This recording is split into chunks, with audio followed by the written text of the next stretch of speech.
Welcome back to another SCP Resurrection reading, dear researcher. Today we'll be reading Light Dependent Reactions by Photosynthetic.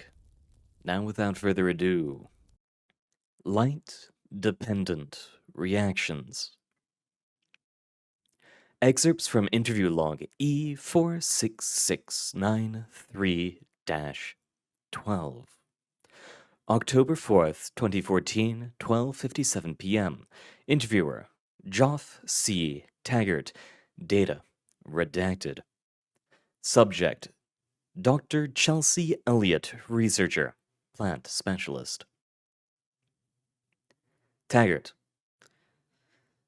Good afternoon, Dr. Elliott. Please close the door. Silence. Elliott: Excuse me, but have we met? Taggart: Please close the door. Pause. Elliot closes the door. Thank you. Do I have a seat? I'm Joff Taggart from Reclassification. Elliot: Reclass? I'm sorry, I don't. Taggart: Doctor, you've been briefed on us. Elliot: Well, yes, but no one here is anomalous. Aaron, Tom, and I all cleared quarantine months ago.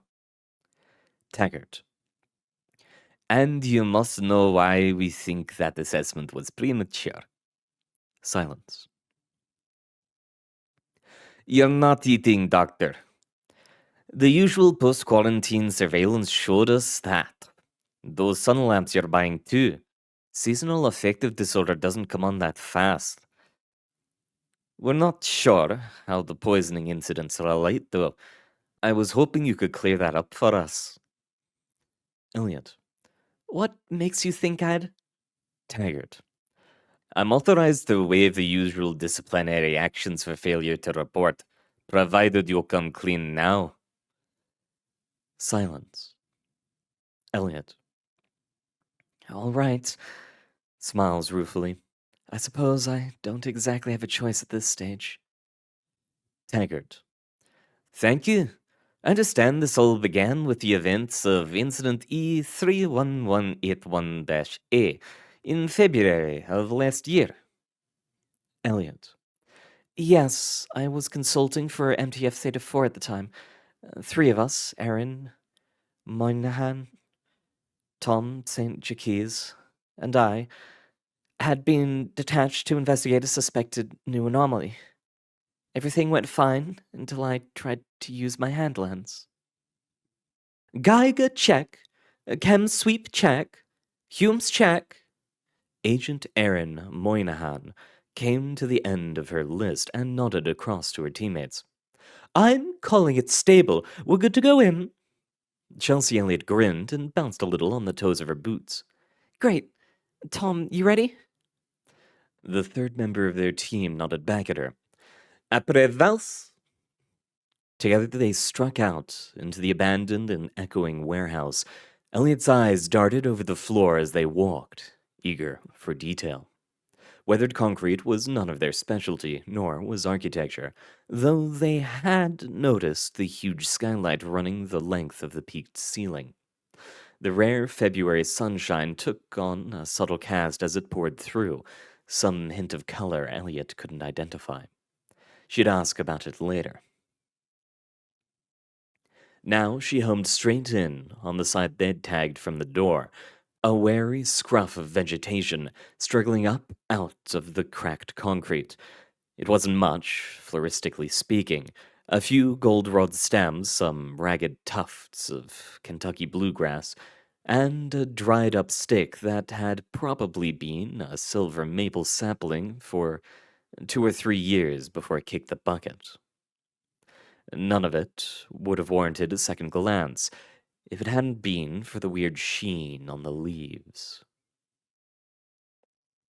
She dropped to one knee beside the goldenrods, pulling on a pair of rubber gloves. Not only were they alive and vigorous in the winter chill, they were blue in ways Chelsea's understanding of Solidago biochemistry couldn't account for. When she reached out to examine one of the leaves, it tilted against the sunlight and shimmered in oily seafoam green. Chelsea grinned and bent closer. Oh, this is weird. She pulled out her hand lens, plucking a leaf from the goldenrod and lifting it close to see. Through the lens, nothing but a blaze of lethal light. Elliot, I'm told I was conscious most of the way to medical, but I don't actually remember much. Holy shit! What? Back up! The crackle of a radio. Get new 30 in here now! We have a new anomaly and Elliot's down! She was on fire, the alien sun searing through her face, nothing left in her eyes but unnameable colors. I've got her! Just move!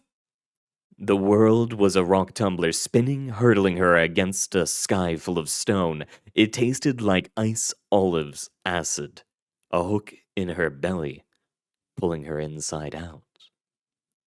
It's moving! Jensen, get the... Jensen! Fuck! Someone get the... A boulder on her chest and more falling on her, blow after blow. Why did they... What did she do? Get us out of here! Seizing again! Think they're growing! Just make it stop. Just go! Taggart. And when did you wake completely? Elliot. They kept me in an induced coma for 2 weeks at medical, dealing with the kidney failure. I didn't wake up until they stopped the sedation. Taggart. And that was when you became aware of your condition? Elliot. Yeah, E31181 really did a number on me. When she finally awoke, they assured her that she would be fine. The light from that anomalous sun thing had done some damage, but she would recover.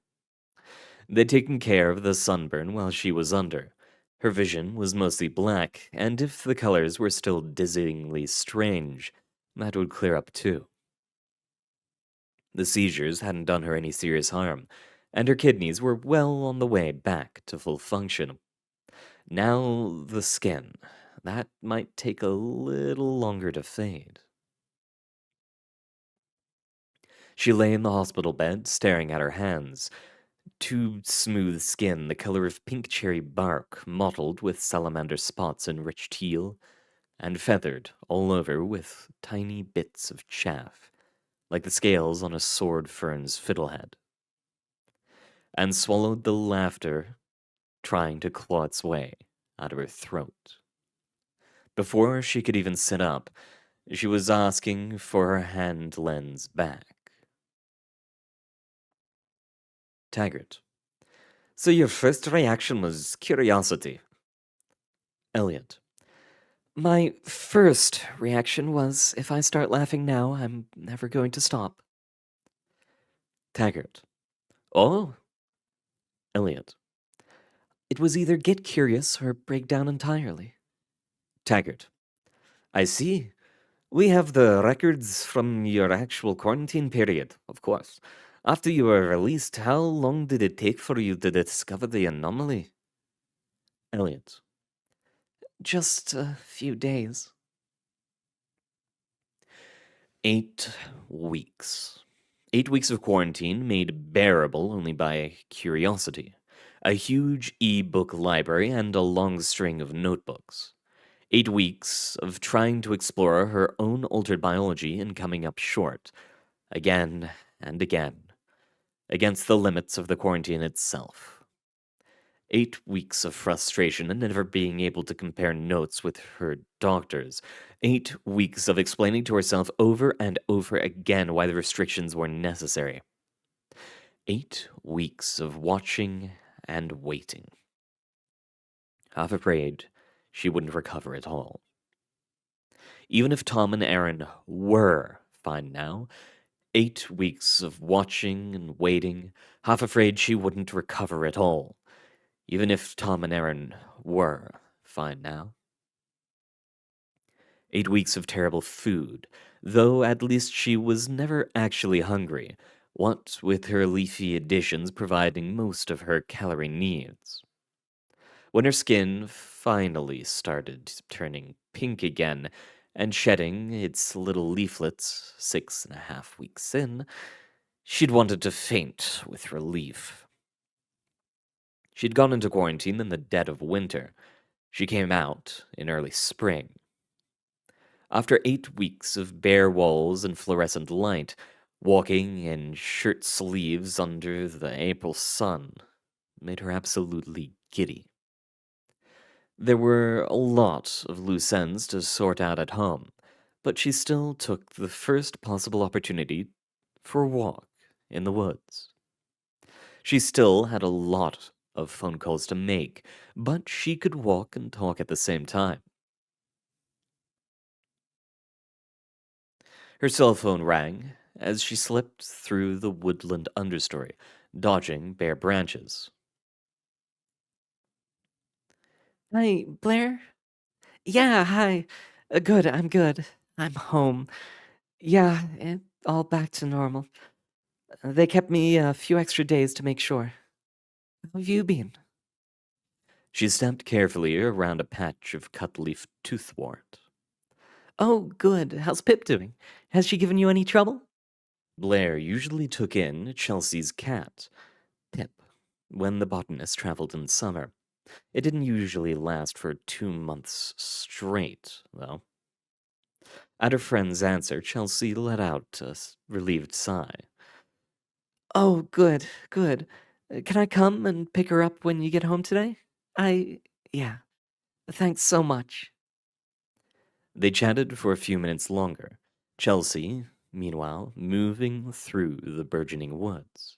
The elms had gone to seed already, but she greeted the bloodroot and rue anemone by name. Something inside her began to settle quietly back into place. Yeah, I missed you too. She grinned into the phone, knowing Blair would hear it in her voice. Lunch? Thursday. Sounds great. See you soon. They hung up. She paused by a maple sapling, running careful fingers over the soft new leaves nosing out of their buds, before dialing the next number. Hi, George. How have you been? The apples on the hillside. Sophia, hi. I owe you a Danish. Sharp-lobed heptica among the rocks. Kyle, yeah, I'm back. A grove full of speckled trout lilies. By the time she'd finished her coals, she was brimming with the simple, heady joys of spring and freedom. There was more to do back at home, but she could spare a little longer, couldn't she? There, a patch of lesser celandine, bathed in sunlight. She reached out on the soft, glossy leaves. Just half an hour. Just a bask. She stirred, blinking sleepily. How long had it been? The sun was still warm on her face, and she lifted a hand to shade her drowsy eyes. With the other, she felt beside her for her bag. Under her searching fingers, the leaves went crunch. She sat up, looked around, and stared. The ground around her and under, a meter or more out from where she'd lain, was covered in hoarfrost. A hair-thin coat of sparkling white crystals, impossibly failing to melt in the balmy air. The stuff even clinged to her bare arms. It was only slightly cool to the touch, no different from the grass itself, and it crunched between her fingers like fine sand. Her eyes narrowed. Not sand. A memory surfaced. Baking Christmas cookies, rolling little balls of dough and cinnamon and sugar. she murmured. The crystal shape was right, from what she could see through her hand lens. It dissolved almost instantly in a drop of water from the bottle in her purse, and the residue left her fingers faintly sticky. No scent. Hesitantly, she put a small grain on the tip of her tongue. Definitely sugar. She looked down at the leaves all around, up at the sky, her first real sunshine of the year, just after she'd stopped photosynthesizing, and suddenly there was sugar all over the place. Despite the balmy April air, she shivered. Taggart. That sounds conspicuous.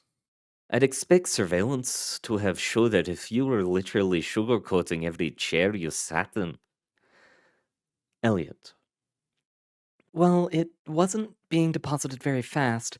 Even in direct sunlight, it took a good 20 minutes to build up to anything noticeable. And it's light dependent, of course, so I can stop most of it just by wearing long sleeves and turtlenecks. Still, I didn't want to bring even that into a lab, contaminate every sample in the fridge just by standing near it. I might have had to turn myself in right then if I hadn't figured out how to control it. Taggart. And how do you do that? Elliot. Oh, pause. I pause. You just pause. I actually have no idea how to describe it. The process, technique, thing, gestures vaguely. I'd probably have to study meditation just for the vocabulary, or reread Dune. All I can say is that I learned to keep it in. Taggart. I see. Elliot. Soon after that, I realized I didn't need to eat anymore. I'd dealt with that sort of thing during quarantine. You just don't get hungry as long as you get enough light. And the experience was basically the same. No supernumerary scales this time, though. Absently. I still don't know what I'm using for chloroplasts.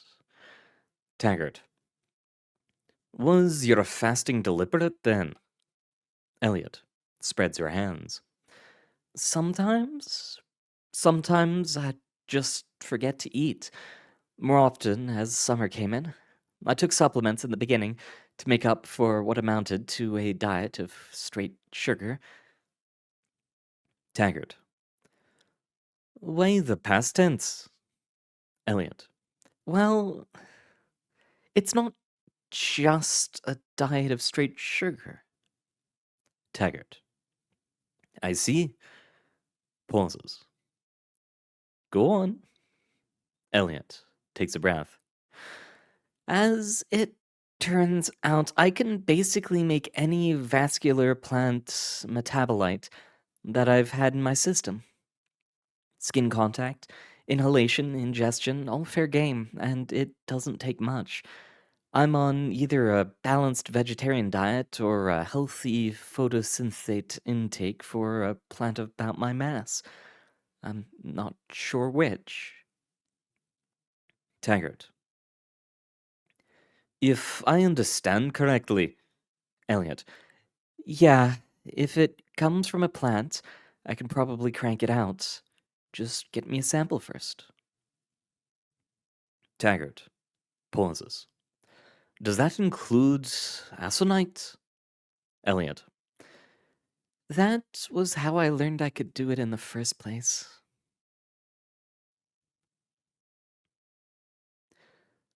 Oh, hey, the aconitum's flowering. Sorry, what? The monk's hood. Chelsea nodded towards the 5-foot tall potted plant that stretched a proud spike of hooded violet flowers towards the peak of the greenhouse roof. The young man at her heels showed no signs of recognition. Wolfsbane? Lovely plant, neat history and chemistry, not too hard to grow. Toxic as all get out, though. Her visitor, Niels, blinked. And you keep it in here? No containment? It's not really dangerous unless you eat it, and anyone who comes through here has enough sense not to do that. Chelsea smirked, ruffling one hand through the starburst leaves. Well, that, or get an awful lot of the sap on your skin. I got a few big drops on my hands once, gave me heart palpitations for an hour, but that was it. Only heart palpitations? Niels boggled at her. It's not as bad as it sounds. Sounds unpleasant, though. He eyed the plant with mistrust. What's it like if you actually do eat it? Nausea at first, plus the heart palpitations. Chelsea straightened up cheerfully. Burning in the abdomen, then tingling numbness, weakness, and worse arrhythmia. Ends in paralysis and death if you let it get that far. Sounds nasty. It's just self-defense. It was still making her stomach roil a little. Odd. Toxicology didn't usually bother her, not in the abstract. Besides, anything's useful in the right context. This one's only in here because Nathan's group is using it in an antidote. We think it'll be half the key to CCR syndrome. Pseudoconite was the active ingredient, she remembered. Not a big molecule, but it had an intriguingly multi-ringed structure. She could almost picture how the plant would synthesize it. Her stomach turned again and she swallowed. I hope that's not the pasta. Anyway, the colony I wanted you to see is over here. They struck back out across the greenhouse, weaving between tables full of carefully labeled experimental flats. They'd almost found their destination when Chelsea's stomach spasmed outright. She doubled up halfway and reflexively clapped a hand to her mouth. Whoa, are you okay? Yeah, I should. Again, she swallowed back the acid, which only set off a fiery complaint in her belly. Maybe not. I'm never letting Kyle choose lunch again. This almost feels like nausea, burning in the abdomen. She stopped dead, just in time to feel her heart skip a beat. Oh, God. She turned back the way they'd come, one arm wrapped around her middle. How is this even... Niels was on the phone to medical before her knees hit the floor. Elliot. I'd given myself a sublethal dose, it turns out, but only just. Lucky for me. Everyone assumed I'd actually handled... Researcher. Nathan Fisk's sonatum, and somehow poisoned myself that way. Taggart. If the only plant involved hadn't been so carefully monitored, we might have thought the same thing. Elliot. It's a little insulting, really. I know full well how to handle these things safely. Taggart. So, you'd rather be insulted than contained? Elliot pauses. Wouldn't you? Taggart. Pages through a dossier. Silence. I believe that will be all then, Dr. Elliot. Begins putting papers back in briefcase. Unless there's other information you'd like to volunteer. Any dimensions to your anomaly that we haven't covered? Elliot. Not that I'm aware of. Yet. I suppose I'll keep you posted. Pauses. May I? Well, I know it's not the usual practice, but perhaps as a final professional courtesy? Taggart. Yes? Elliot. May I see my proposed containment procedures? Taggart pauses, surprised. You're not going into containment, Doctor. Elliot. What? Taggart. Your condition is classified 52108E46693. You technically aren't cleared to know about any of it, but this is something of an unusual case. Since you don't appear to be in immediate danger to yourself or others, my orders are to take your deposition and let you continue your work. You aren't a danger to yourself or others, are you? Elliot. Well, no, not with the metabolites under control, but I don't understand. Taggart. You're a valued Foundation researcher, Dr. Elliot. Elliot. That's not Taggart.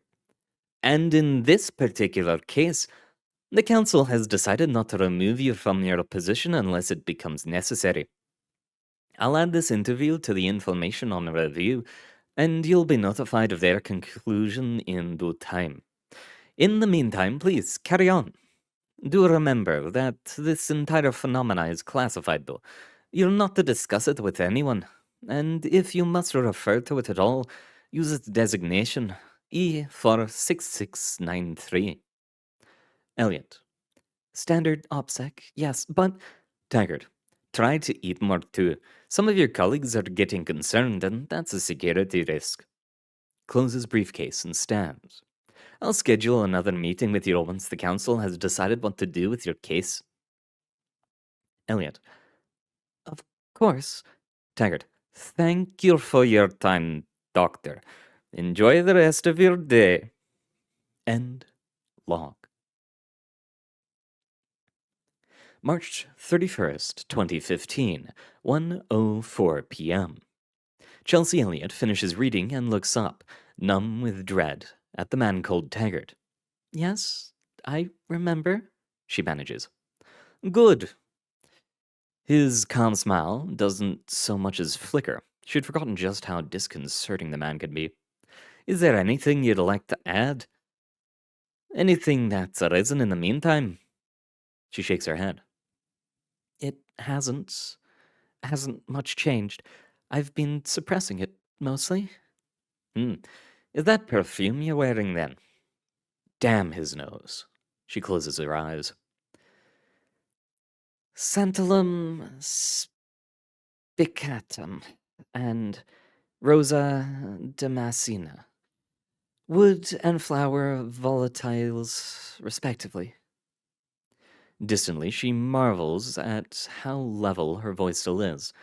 My colleagues have quite enjoyed my new essential oil hobby. No one's had any reason to think I'm not distilling them at home.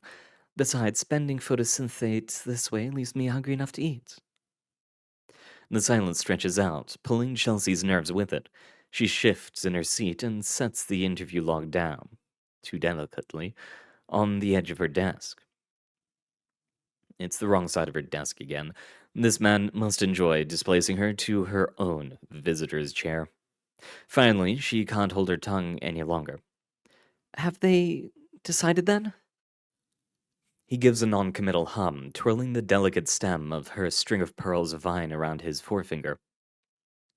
You could say that. Ultimately, though, it'll be your choice. Her flash of irritable skepticism surprises her, but she manages to restrain the snort. My choice?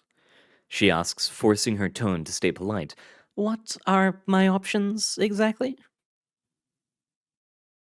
The corner of his mouth takes upward. On one hand, you may elect to go into containment. Your conditions will be humane, of course, but you'll be an SCP object designated and treated accordingly. A lead brick pressed down on her lungs. She's seen fragments of the containment procedures they'd apply. Imprisoned for life, never again seeing the sun. She can't. She can't. Or? She forces it out on a whisper. Instead of replying immediately, he pushes a neatly bound dossier across the desk towards her. She opens it and begins to read. Have a look. Command is prepared to retain you in your current position on condition you accept reassignment to this project. This is insane.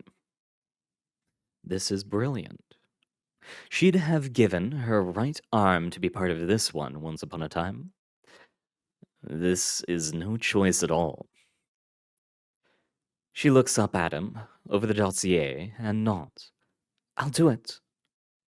His smile deepens, and he extends a steady hand for her to shake. We were hoping you'd say that. Welcome to FTF Alpha 9. And there we have it. Chelsea Elliott is now part of the Alpha 9 initiative, and she'll show up next time too, with a little more focus on our classic main characters. Now, without further ado, though, thank you very much for coming.